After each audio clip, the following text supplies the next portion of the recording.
us through your perspective just on that last possession there where you guys are against them? Be a little more specific. Which one? On the free throw? The one Before that where Shea got okay. Yeah, we just did a really good job. I saw the clip already.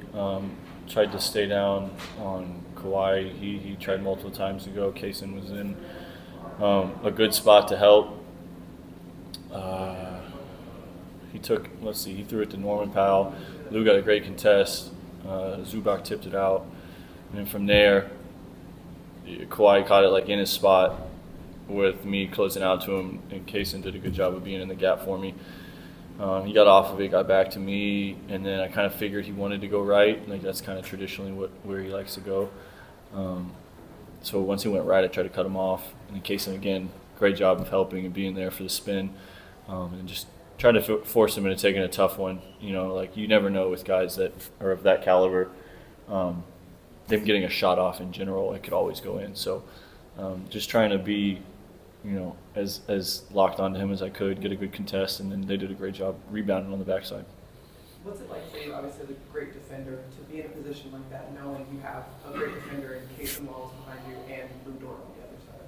Yeah, I mean, it really just it allows you to play aggressive, knowing that if someone picks up fouls or someone gets by you, that you have guys that can easily pick them up, and you don't have to worry too much about trying to get them out of the matchup or them taking advantage of it. And it just gets us going. Like no matter whose night it is, some nights it's me, some nights it's Kaysen, some nights it's Lou. Sometimes it's Hart, Chet, Dub, Shea. Like there's a handful of players that can get it going defensively. So whoever has that energy and that moxie, we kind of just follow their lead.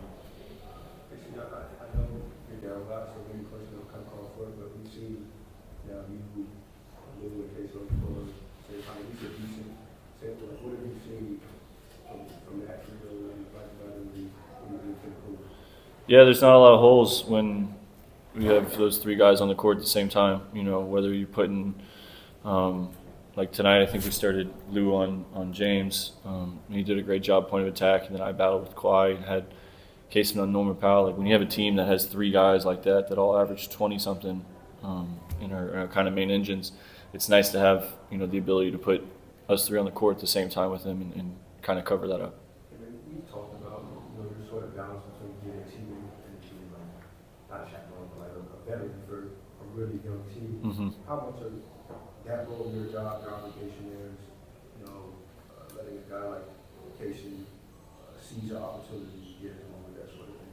Yeah, I mean that's probably the most important thing for us as a team is just everybody stepping into their own whenever the time calls for them, because you know what you're gonna get from two, what you're gonna get from Dub, and then all season it's been about playing off of them and whoever has the night. Like I think Isaiah Joe didn't score tonight, and there's been games this year where he hit 8 threes.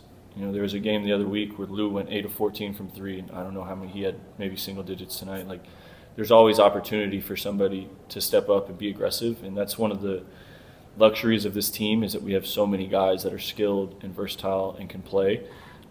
So a lot of that for me is just trying to keep guys to be aggressive. And even myself, like I started the night, I missed 2 threes, airball one, ball slipped out of my hands on a layup. But part of me trying to get them to be aggressive and be confident is showing them that too, and myself staying confident and bouncing back, making plays from that. In today's NBA, what can you say to the youth? Because I've been talking to a lot of high school players, and they'll be like, when they guard the best player, they're like, and I get fouled, so I'm not going to guard the best. But like for you, what would you suggest in terms of guarding the best, and also just making stuff tough instead of people just thinking like you got to get every single stop, and if they do start cooking them out, just make it tough every single time. What can you say to that? Yeah, I mean, I've spoken on that before. Like the guys, and this is really true for the NBA, but any level, like the best player on the team, the top scorer, if you do a good job, they'll probably get to their average. And they might be a little below it, but they'll probably get to their average. And if you aren't locked in, like they'll go for 30, 40 plus. So part of that is just having amnesia, like next play mentality. Like they got a good bucket. All right, cool. You got to do it again.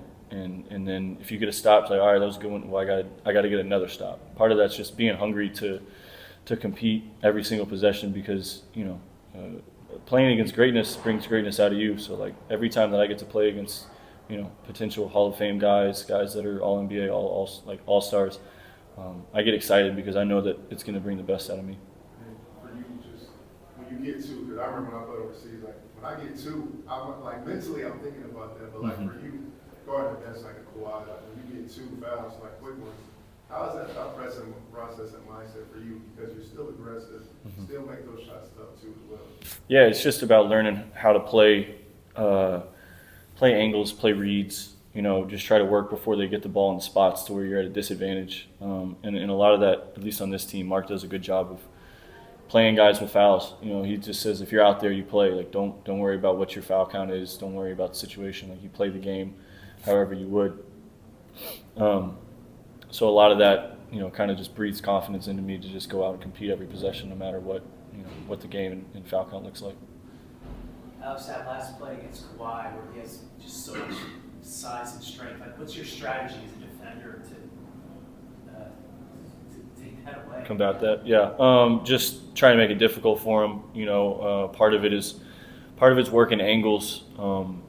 He had a couple times where he just big shoulder, and I don't know how much he weighs, but he outweighs me, and he's a stronger player than me. So it's just about fighting to get the catch out as far as I can, so that he doesn't catch it at 15 feet and end up at 5, 6, 7 feet. And then from there, just playing angles, playing positions, switching up, contact on his body just to kind of keep him off balance, push his catch out, stuff like that.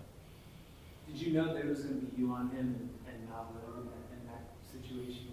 Yeah, whole game we've had, we started me on him, Lou on James, and it was going pretty well. So yeah, I figured that was going to be the challenge.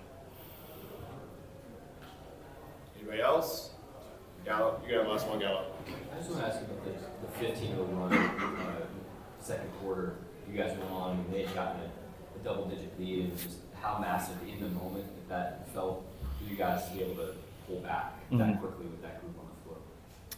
Yeah, I think we just kind of doubled down on the things that we knew we needed to do. We got a little slow, a little stagnant in the first quarter, and we kind of just let them dictate the terms, offensively, and we didn't really put up much of a fight. We gave up 16 points in the paint, 7 free throws. I remember those numbers because we said it multiple times in the huddle. And that was 23 of their 30-something points. So we just didn't do a good enough job of playing to our identity on that end. And so in the second quarter, we did a better job, turned up the physicality, energy, got out in transition, got some layups, and then popped the ball around and had them chasing instead of loading up in their shell defense.